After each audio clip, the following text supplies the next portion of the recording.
What is up, YouTube? The Electro Luchadore Cowgirl is coming to Genshin Impact, Varesa.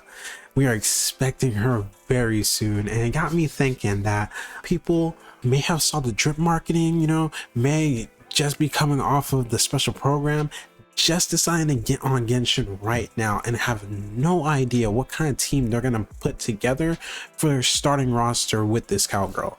So I'm gonna hook y'all up with a very strong beginner team that A1 you should have access to.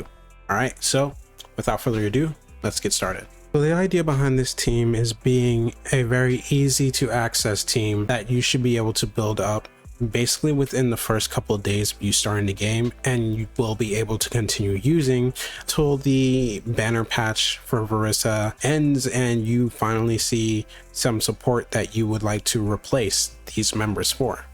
So your core will be, assuming hopefully Hoyoverse, that Eon-san comes on the same banner as Varesa. That will be your main two there that you're working with to keep Varesa going, with the following two characters that we're using that we can work on now being none other than the MC. That's the main character that you start the game with, a Nemo variant, and Xiangling. Xiangling is a pyro pole arm character, is burst reliant, but we don't have to worry too much about that right now. We'll be able to utilize what we have available to us right now to bring out the most of this team. So what's good about this team is that on your Anemo main character, that's AMC, you're running Viridescent Venom, that's VV for short, offers you 40% resistance shred to the element that was swirled by the Anemo MC. So any element that you have on your target, press the AMC's E, that will swirl that element and it'll shred the enemy's resistance by 40%. That's going to add so much damage to any electro attack done onto that target. Our last slot is actually flexible. We have Xiangling here because Xiangling offers pyro from off field, interacting with Varesa's electro that she's putting on the target, causing explosions, giving you some damage and some energy back, giving Eon-san his burst back, allowing you to keep looping. Apply electro, swirl it, throw down pyro, ulti, do your rotation. What's admittedly bad about the team is that overload does push your opponents away. So when you're trying to shred both electro and pyro, you do have to make sure that you manage to pull in the enemies with your AMC's E before Guoba starts throwing out fire. If you do decide to give up Xiangling and slot in Noel so you have shielding, you are giving up filling in the quota to get the energy from Electro Resonance, because it does require an actual electro reaction. Crystallize does not count. And the last weakness is that anytime you are against an Electro Futui or a Water Futui enemy, you do die of cringe. You can't get through their shields with this team, but that's just a weakness of Electro in general. If you find yourself in a fight like that, you have to use cryo. Which brings us to our artifacts. Now I know what you're thinking.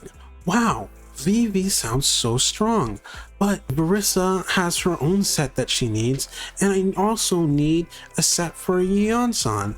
How am I supposed to get all these artifacts?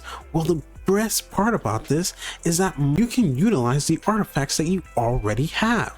Because of the position that you're in, 3-star and 4-star artifacts are actually useful right now, and I'm pretty sure if you look in your inventory right now, you probably have a decent exile and instructor set that you can put on Xiangling and an emo traveler for the time well-being. Exile will be great on Xiangling just for the energy that it offers. Once you get to the point where you can utilize Xiangling's burst more often, her giving back energy to the rest of the team will be great, but we don't have to worry about that too hard. Mostly just level it for damage and be prepared to feed it into your upcoming artifacts that I'm going to show you how to get without having to farm 4 different domains. Instructor can go on AMC, offering the rest of the team elemental mastery. It will just make their reactions hurt a little bit more.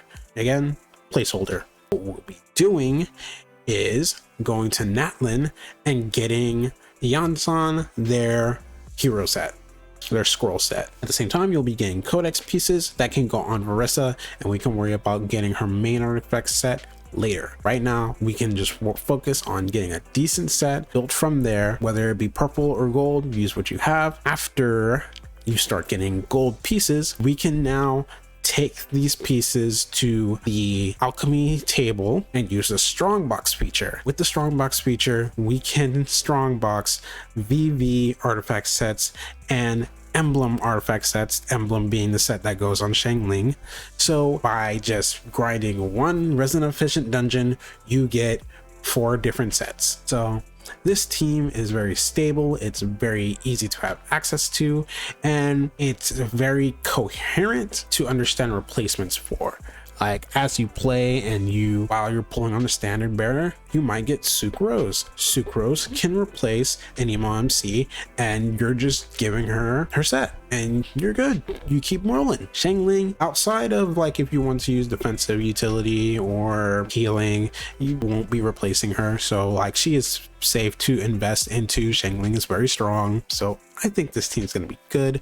I will definitely be testing it myself when Varesa finally comes out. So hey, tune into the streams and enjoy some gameplay. Talk to me about like how the team is going for you, what you feel like would be better about it, or what you feel like you enjoy. But yeah, YouTube, so that is it for now. I again cannot wait for Varesa to come out. I know you can't wait. We're going to enjoy them together. If you enjoyed the video, please like, comment, subscribe, and I will see you guys in the next one. Bye, YouTube.